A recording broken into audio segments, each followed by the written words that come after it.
After a 2-week business trip to London, Samantha Johnson rubbed her tired eyes in the back seat of a yellow cab she caught from JFK. A message from her husband Jonathan in Singapore lit up her smartphone screen. "Did you arrive safely? Be careful. With this weather, the taxi might take a while." Samantha smiled faintly. Despite living in separate cities for half of their 5-year marriage, Jonathan's thoughtfulness remained unchanged. Perhaps it was the distance that made them cherish each other more. "I'll be home soon. I'll call you tomorrow." As she entered a quiet residential area on the Upper East Side, the snowfall intensified. About 4 inches of snow had already piled up beside the road, and the usually beautiful scene felt ominously different tonight. "This is fine here." The taxi stopped in front of the brownstone where she lived. As the driver got out to retrieve her suitcase from the trunk, Samantha noticed an unfamiliar BMW parked in her reserved space. "That's strange. No one should be parking there." After tipping the driver and watching the taxi leave, Samantha carefully walked down the snowy sidewalk. This apartment, bought by her grandmother 20 years ago and inherited by her 2 years prior, held a special place in her heart. Despite opposition from other heirs, her grandmother had clearly instructed in her will that the property be left to Samantha alone. Samantha needs this house. She needs a place of her own. A growing sense of unease struck her as she reached the entrance. The doorknob was different, and the lock was clearly new. Samantha pulled out her keys, but it was evident they were no longer useful. Just then, the sound of unlocking came from inside. As the door opened, Samantha felt a tight knot form in her stomach. "You're finally back." It was the voice she had despised from the bottom of her heart since her father's remarriage 10 years ago. Her half-brother Michael stood there as if he owned the place. "What is going on?" Samantha's voice was cold, unrelated to the chill. "Come in. I'll explain." Michael stepped back, leaving the door to the small hallway open. Samantha stepped forward and froze. The interior of her cherished apartment had been completely changed. Cheap, modern furniture replaced the antique pieces handed down from her grandmother's time, and the walls that once displayed cherished photos were now bare. Several pictures of unfamiliar children adorned the space instead. From the living room, the voice of a woman and the laughter of a child could be heard. Michael's wife Tiffany appeared, holding their 4-year-old son. "Oh, Samantha, welcome back." Tiffany's voice dripped with feigned familiarity. "We made a few changes. The old furniture was too dangerous for the children." Samantha was incredulous. "My old furniture? This is my apartment. Who gave you permission?" "It was Mom. We were in a bit of a bind. We needed a bigger place with the kid. Besides, you were going to Singapore, right? That doesn't give you the right to break into my home." Samantha pulled out her smartphone. "I'm calling the police." "Wait, are you going to bring the police into a family matter?" Samantha smirked. "You call us family? After treating me like an outsider for 10 years, trying to erase Dad's memory, and now you bring up family?" Tiffany clutched the child, her face mimicking sorrow. "Think of the child, Samantha. We're really struggling." "That's none of my concern. Tomorrow, I'll send an official notice through my lawyer. If you don't leave, I'll take legal action." She turned on her heel and walked into the snowy night. Behind her, Michael was shouting something, but she was no longer listening. In a taxi to the hotel, Samantha held back tears as she called her stepmother Isabella. She already knew this battle was just beginning. In a room at the Ritz-Carlton in Manhattan, Samantha stood by the window. Snow continued to fall outside, and people hurried to their destinations. The lights in the room were off, reflecting her tired expression in the window glass. She hesitated but pressed her stepmother's number.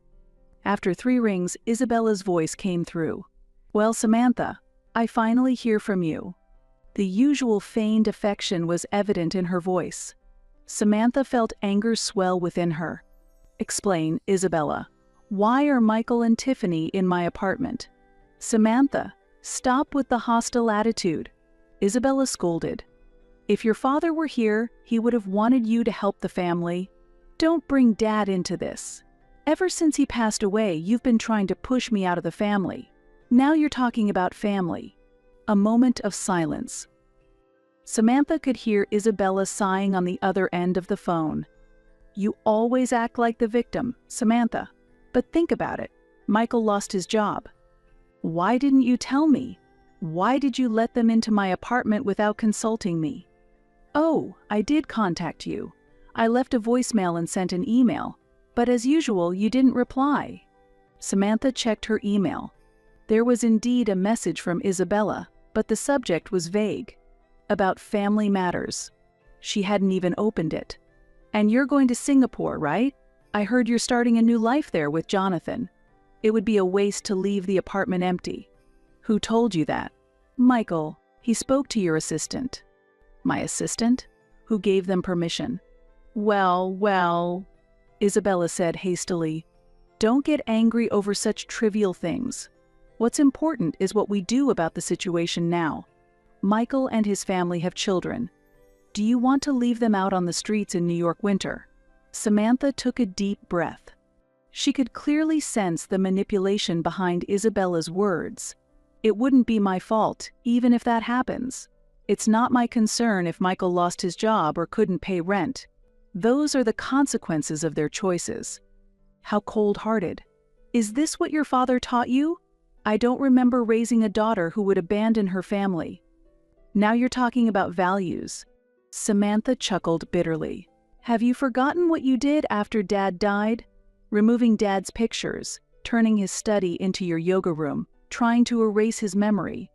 That's different." Isabella raised her voice.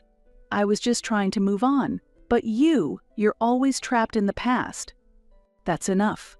Samantha hung up. Seconds later, the phone began to ring. It was Isabella. Samantha rejected the call and added her to the block list. She did the same with Michael's number. Her smartphone vibrated again, this time displaying an unknown number. Probably Tiffany. Ignoring the call, Samantha contacted the hotel reception via the room phone. "Please do not forward any calls to me tonight." After receiving confirmation, Samantha sat down on the bed. She began to organize her thoughts for the battle ahead. First, she needed to contact her lawyer to explore legal options. She also had to contact a real estate agent to check the current value of the apartment. Most importantly, she needed to explain the situation to Jonathan in Singapore. Samantha sighed deeply and dialed her husband's number. "Samantha? Are you okay? It's quite late." Jonathan's voice was laced with concern. "Jonathan, listen. Something terrible has happened." On the other end of the phone, Jonathan listened silently, a true sign of compassion, unlike Isabella or Michael. After finishing her story, Samantha felt a bit more settled. The fight ahead would not be easy, but at least she had real support. "I support your decision. If you need me, I'll come over right away." After hanging up, Samantha opened her laptop and began composing an email. The recipient was one of the most reputable real estate law firms in New York. She clearly stated in the subject line, "Seeking legal advice on unlawful occupation." The Manhattan police station was bustling early in the morning. Samantha explained the situation to a weary-looking officer at the front desk. "So your half-brother entered your apartment without your permission and changed the locks." The officer summarized with a hint of annoyance. "Yes, it's a case of unlawful entry. Sounds like a family issue. I recommend settling this civilly." Samantha had anticipated this response. Leaving the police station, the icy morning air stung her cheeks. Her smartphone screen showed several missed calls, numbers that seemed to be Tiffany's. Ignoring them all, Samantha dialed another number. "This is Anderson Law Firm. I have an appointment with Mr. Robert Anderson. I'm Samantha Johnson." 15 minutes later, Samantha was sitting in the reception area of a high-rise building in Midtown. Robert Anderson was a lawyer with the sharp gaze his reputation promised. "I understand the situation," Anderson said while reviewing documents. "First, could you show me the documents related to your father's estate?" Samantha pulled out documents from her briefcase. The estate division after her father's death. the agreement with her stepmother, and most importantly, her grandmother's will. As your grandmother has made it very clear, she intended to leave this apartment solely to you. Anderson remarked as he read the will. Yes, even against the objections of other heirs. And this is the record of your stepmother's financial transactions. Anderson picked up another document. Just a moment. This is... His expression changed. Samantha leaned forward. Did you find something? After your father's death, your stepmother has been regularly withdrawing funds from the estate. However, the uses of these funds are unnatural. What do you mean? There are records of transfers to multiple offshore accounts, and many of these transactions should have required your consent. Samantha felt anger swelling in her chest. I never gave my consent. I thought so. Anderson picked up a pen. This has become more than just a case of unlawful entry. There's a high possibility of embezzlement, and your half-brother's sudden financial distress. Are you suggesting there's a connection? We need to investigate. Anderson said cautiously. First, let's apply for a temporary restraining order. We'll legally demand their eviction from your apartment. At the same time, we'll start a detailed investigation of your stepmother's financial transactions. Samantha nodded. What about the costs? The retainer fee is $100,000. However, if embezzlement is proven, there's a high likelihood of recovering a much larger amount. Samantha immediately wrote a check. As she was leaving, Anderson called out to her. One more thing, Ms. Johnson. Yes, your stepmother and your half-brother probably aren't expecting you to take legal action. That element of surprise is our advantage. Samantha slightly smiled. I understand. As she left the office, she headed to her next appointment. It was with Diane Hansen, a top Manhattan real estate agent. Samantha, it's been a while. Diane greeted her warmly. The two were college classmates. What's happened?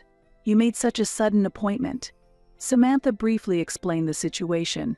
Diane's expression gradually brightened. The timing couldn't be better. The real estate value in your district has increased significantly over the past 2 years. And just last week, a very interesting buyer inquired. Who? A major investment fund.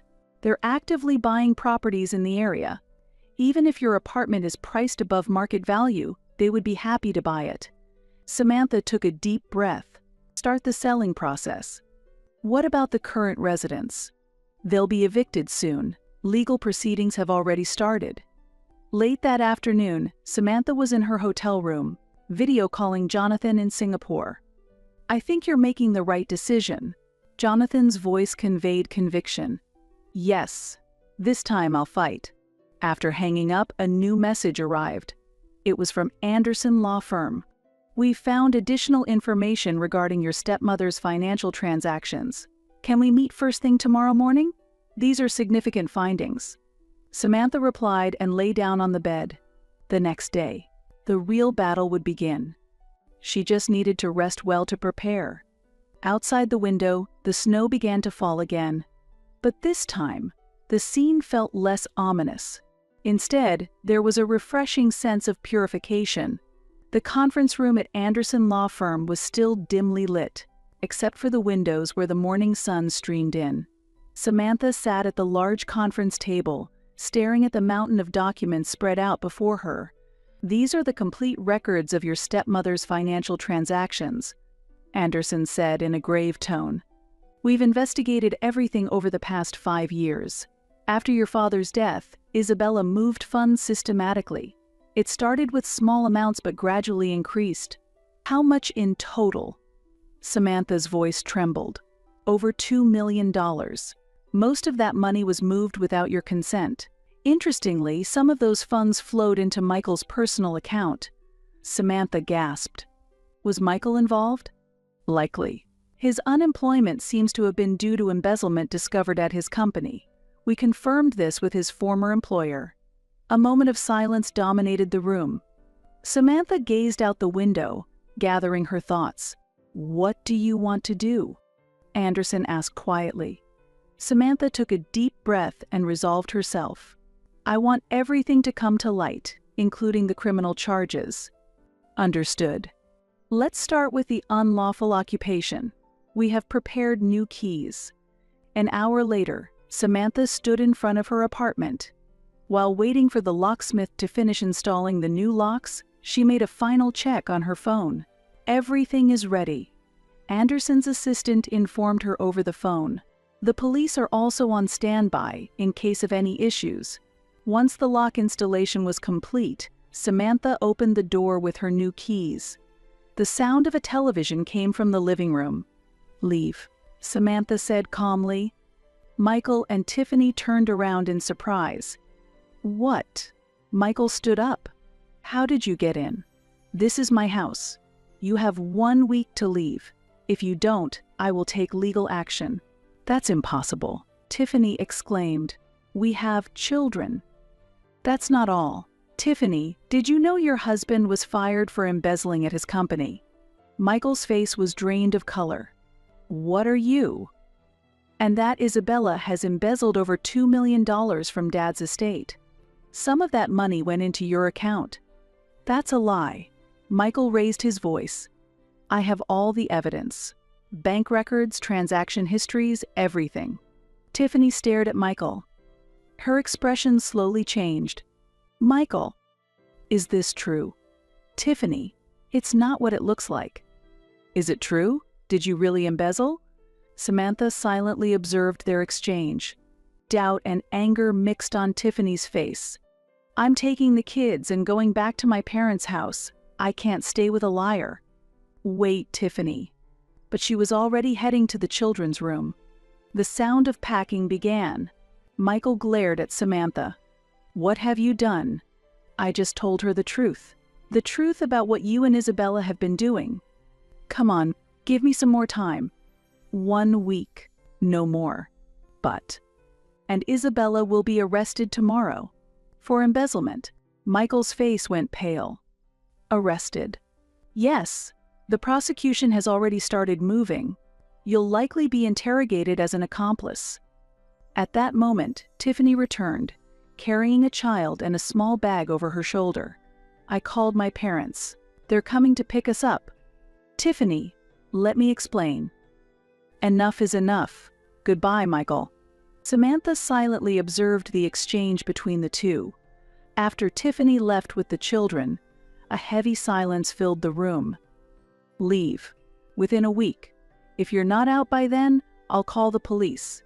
That night, Samantha was in her hotel room, talking on the phone with Jonathan. "Is everything going as planned?" her husband asked. "Yes, but it's not over yet. Isabella's arrest is still pending. It will be over soon."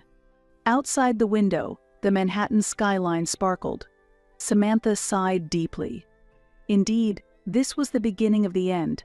However, the pain of her family's betrayal was still deeply etched in her heart. In the early morning, the tranquility of Manhattan's upscale residential area was shattered by a sound. It was the sound of multiple black SUVs pulling up in front of Isabella Johnson's mansion. "FBI, open the door, please." When Isabella opened the door, her makeup was already perfect. However, it would soon be ruined. "Isabella Johnson, you are under arrest for embezzlement and financial fraud." Samantha watched the scene from a car a few blocks away. Anderson was sitting next to her. "You don't seem surprised," the lawyer observed. "No, Isabella always cares about appearances. She wanted to make sure her makeup was perfect, even when being arrested." Isabella was handcuffed and put into an SUV as neighbors peeked through their windows. The fall of a woman once called the belle of Manhattan's social scene was witnessed by all. That afternoon, the New York Post broke the news. Socialite arrested for embezzling over $2 million, accused of stealing stepchild's inheritance, conspired with son. Samantha's smartphone was ringing non-stop. Reporters were bombarding her with inquiries. However, she declined all interviews. Instead, she opened just one message, from Michael. "I can't believe you actually went through with getting Mom arrested. I need to see you. There's something I need to say, one last time." Samantha stared at the screen for a long time. Then she sent a reply. Central Park, on the bench. In 1 hour. Central Park in winter was quiet, with few tourists around. Michael appeared in front of the bench where Samantha was sitting. His appearance had drastically changed in just 1 week. He had grown a scruffy beard and had bags under his eyes. "What did you want to talk about?" Samantha asked, suppressing her emotions. "I wanted to apologize. For everything. Now. I know." He sighed deeply. "But listen, Isabella. She used me." Samantha just stared at him silently. "It started with small amounts," Mom said. "It's your right. She secretly moved part of Dad's inheritance into my account. Then, the amounts got larger." Samantha finished for him. "Yes. By the time I realized it was too late to back out, the same thing happened at the company. That's why you were fired." Michael covered his face with his hands. "Tiffany has filed for divorce. She's asking for custody, too. That's only to be expected." Samantha's voice was cold. "I know. I brought this on myself." Michael looked up at the sky. "I'm going to talk to the prosecutors. I plan to cooperate fully. I'll tell them everything about Mom. To get a lighter sentence for yourself." "No, I want to do the right thing. It might be too late, but..." At that moment, Samantha's smartphone rang. It was Anderson. "Isabella has reserved her plea, but we have enough evidence. The prosecution is confident about the case." After hanging up, Michael stood up. "I have to go. I have an appointment with the prosecutor." He had walked a few steps when Samantha called out to him. "Michael." "What?" "Why?" Samantha's voice trembled slightly. "Why did you even go as far as my apartment? It was Mom's idea. She even forged your consent for the lock change. The contractor easily accepted the job because who would suspect a mother of trying to steal her daughter's house?" Michael answered without turning around. "She wanted to corner you into relinquishing your control over the inheritance. That way there'd be no risk of the embezzlement coming to light." With those words, Michael left. Late that night, Samantha sat alone at the hotel bar, sipping whiskey. The TV broadcasted news about Isabella's arrest. The defendant, investment banker Ms. Samantha Johnson, identified the fraud and reported it to the authorities, bringing to light years of embezzlement. The bartender reached to change the channel, but Samantha stopped him. "Leave it, please." She watched the screen, focusing on the image of Isabella in handcuffs. The stepmother she once feared was exposed as a pitiful fraud. Her smartphone vibrated. It was a message from Jonathan. "I'm coming back on tomorrow's flight. Let's get through this together." Samantha smiled faintly. Indeed, this was the beginning of the end. But it was also the beginning of a new chapter in her life. The next morning's newspaper featured a more detailed article. The Johnson case unveiled. Betrayal in high society, $2 million embezzlement, a family torn by greed, stepdaughter discusses a decade of deception. After reading the article, Samantha quietly closed the newspaper. Outside, a new day was dawning. 2 years later, the digital edition of the New York Times read, "Isabella Johnson sentenced to 7 years. $2 million embezzlement case. Appeal denied." Another tab showed a different article. Former finance elite starts new life at a used car dealership in New Jersey. Embezzlement accomplice on path to rehabilitation. Still care about it. Jonathan's voice came from behind. He gently placed his hand on her shoulder. "It's not that I care. I'm just making sure." Making sure. Yes. That my decision was right. Life in Singapore buzzed outside the office. Since the incident, Samantha had decided to start anew in this city. Her new role as the head of Merrill Lynch's Asia division brought a significant leap in her career. Her phone vibrated with a message from an unknown number. "I wanted to update you. I've completed a rehabilitation program and am living honestly now. I'm not asking for forgiveness, just wanted you to know. Michael."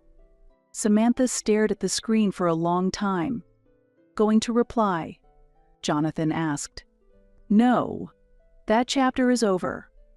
That night, on her home balcony, Samantha drank wine alone. The Singapore skyline sparkled like scattered jewels. Another letter came, from Isabella. "Burn it. It might be different this time. She has terminal cancer." Samantha paused. "Really?" "Yes, she has 6 months left." Under the moonlight, Samantha's expression wavered, but it was only for a moment. "Still, it doesn't change the past. Just because she's dying doesn't erase what she did." "I know, I just wanted you to know you have a choice." Indeed, she had choices. She could meet Isabella one last time. She could attempt reconciliation. But was it truly necessary? The next morning, Samantha arrived at the office earlier than usual. Her secretary, Linda, handed her an envelope. "It's from Tiffany." Inside was a recent photo of Michael's ex-wife and son. The boy had grown up and was already in school. On the back, a brief note read, "Thank you for telling me the truth back then." Samantha stored the photo in her drawer. Tiffany had found a new life. Michael was facing his mistakes, and she herself had changed significantly over these 2 years. That evening, Samantha made an important decision: to return Isabella's letter unopened, with a short note attached. "I am no longer a part of your story. Are you sure?" Jonathan asked. "Yes, this is the path I've chosen." Over the weekend, Samantha and Jonathan enjoyed brunch on Sentosa Island. The warm sea breeze seemed to herald the arrival of a new season. "I have an idea for a new project," Samantha told him. "I'm thinking of starting a foundation to support victims of financial crimes." Jonathan's eyes lit up. "That's a wonderful idea." "Yes. I want to use my experience to help others." No shadow of the past was visible on her face anymore. Only the strength to look forward, and the freshness of a new purpose were evident. Her story was just beginning.